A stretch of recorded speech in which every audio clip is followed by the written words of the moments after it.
আমরা বিদেশে যারা আসি তাদের কিন্তু একটাই উদ্দেশ্য, মানে কিভাবে বেশি টাকা কামাই করব, এবং এই বেশি টাকা কামাই করে আমি আমার মনে করেন ফ্যামিলি বা নিজের একটা সুন্দর একটা ভবিষ্যৎ মনে করেন কিভাবে করব। তো সবার উদ্দেশ্যই আপনার বিদেশে এসে মানে ভালো একটা অঙ্কের টাকা কামানো। এখন আপনি ইচ্ছা করলেই হবে না, আপনার এই টাকা কামানোর জন্য আপনার অবশ্যই কিছু কাজ করতে হবে। তো কয়েকটা মানে আছে, এটা হইতেছে আপনার খুব গুরুত্বপূর্ণ। আপনি বিদেশের আগে অবশ্যই যে দেশে যাবেন ওই দেশের ল্যাঙ্গুয়েজ সম্পর্কে আপনার ধারণা থাকা লাগবে।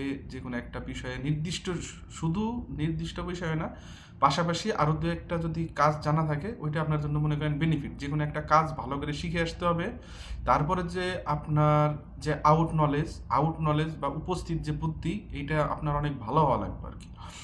এখন যেহেতু আপনার মানে একটা কম্পিটিশনের যুগ, আপনি কিন্তু এখন ঘরে বসে মানে পৃথিবীর যে কোনো একটা জায়গায় আপনি অ্যাপ্লাই করতে পারতেছেন। এটা লিঙ্কডইন, ইনডিড, তারপরে আপনার Naukri.com বা আপনার এই যে গল্ফ জব, বিভিন্ন যে আপনার অ্যাপসগুলো আছে এইগুলোর থেকে কিন্তু আপনি ঘরে বসে আপনি অ্যাপ্লাই করতে পারতেছেন।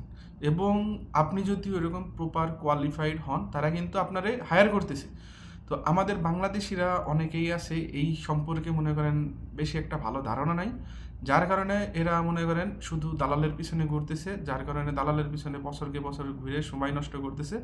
এবং একটা পর্যায়ে তারা দালালের মাধ্যমে আসতেছে, কিন্তু তারপরেও কিন্তু তারা প্রতারিত হইতেছে আর কি অনেক সময়, শুধুমাত্র নিজের উপরে ভরসা না থাকার কারণে। আমি এই জন্যই সবসময় বলি, ভাই দালালের উপরে ভরসা না করে নিজের উপরেও যদি ভরসা করেন, নিজে যদি মনে করেন মানে নিজের বুদ্ধিতে যদি কাজ করতে থাকেন, একটা সময় যদি পুরাপুরি সাকসেসফুল নাও হইতে পারেন, অনেক কিছু শিখতে পারবেন নিজে, যা অনেকরে উপদেশ দিতে পারবেন আর কি। বা আপনার ব্যক্তিগত লাইফেও এইগুলা আপনার পরবর্তীতে অনেক বড় ধরনের ইফেক্ট করব।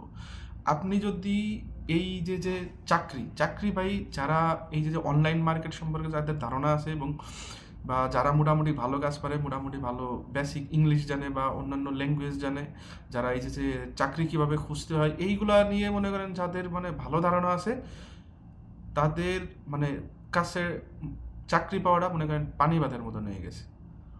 আপনি বিশ্বাস করতে পারবেন না, আপনি যে দেখেন, আপনি এই যে ইন্ডিয়া দেখেন, নেপাল দেখেন, এমনকি যে কিছু কিছু আপনার যে আফ্রিকান দেশ, নাইজেরিয়া, উগান্ডা, কেনিয়া, এই সব কান্ট্রি থেকে আপনার রেগুলার এই লিঙ্কডইন, এই ইনডিড, তারপরে এইসব এই যে Naukri.com, এইগুলার থেকে কিন্তু রেগুলার অ্যাপ্লাই করে করে আপনার ইসে আসতেছে, এই যে অ্যারাবিয়ান কান্ট্রিগুলোতে আসতেছে। ইভেন আপনার আমেরিকা, ইউরোপ, এইগুলোর থেকেও মনে করেন তারা এইখানে আসতেছে। এইখানে অবশ্যই ভালো চাকরির চাহিদা মানে আছে, যার কারণে তারা বাইরের থেকে মানে অহরহ লোক আসতেছে। কিন্তু আমাদের বাংলাদেশিরা কি করি, সবার থেকে সব থেকে বড় ভুল যেটা করি, দালালের উপর ভরসা করি। নিজে যদি কাজ না পাই, আমাদের মানে টার্গেটই থাকে একটা, যে ভাই যে কোনো একটা কাজ দিয়ে দেন, বিষয় একটা পাইলেই হয়েছে। তো তখনই মনে করেন দৌড় দেই। এবং নিজের যে মানে একটা স্কিল আছে বা নিজের একটা মানে আমার একটা অভিজ্ঞতা আছে, এইগুলা কোনো সময় চিন্তা করি না আর কি, নিজের উপর ভরসা করি না। তো ভাই আমি সবসময়ই বলি যে ভাই নিজের বুদ্ধিরে কাজে লাগান। যদি আপনার কোনো সমস্যা হয়, ইউটিউবে অনেক ধরনের ভিডিও আছে, অনেক ভাইয়েরা কীভাবে অ্যাপ্লিকেশন করতে হয় জবগুলাতে বা কীভাবে কী করতে হয় পুরা প্রসেস সম্পর্কে অনেকজন আছে, আপনার শত শতজন দেখবেন ভিডিও বানাইতেছে, তাদের কাছ থেকে যে মানে ভিডিও দেখেন, নলেজ নেন এবং কমেন্ট করেন প্রয়োজন হলে তাদেরকে, তারা অবশ্যই কোনো না কোনোভাবে হেল্প করবো আর কি। আমি নিজেও এইসব ভিডিও দেখেই আমি অ্যাপ্লাই করতে করতে তারপরে মনে করেন এই যে একটা সময় যায়, আমি প্রায় 6 মাস ধরে ট্রাই করছি প্রথম। আমি নিজেও মনে করেন বিরক্ত হয়ে গেছিলাম, 6 মাস ধরে ট্রাই করতে করতে আমি ইনশাল্লাহ আমি তারপরে যেই সময় আমি একটা জব পাই, একটা জব পাওয়ার পরে আরও 3টা মানে কোম্পানি থেকেও জবের অফারটা পাইছি।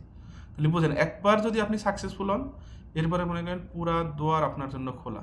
তখন চাকরি পাওয়াটা আপনার জন্য পানি ভাত হয়ে যাবে একবারে।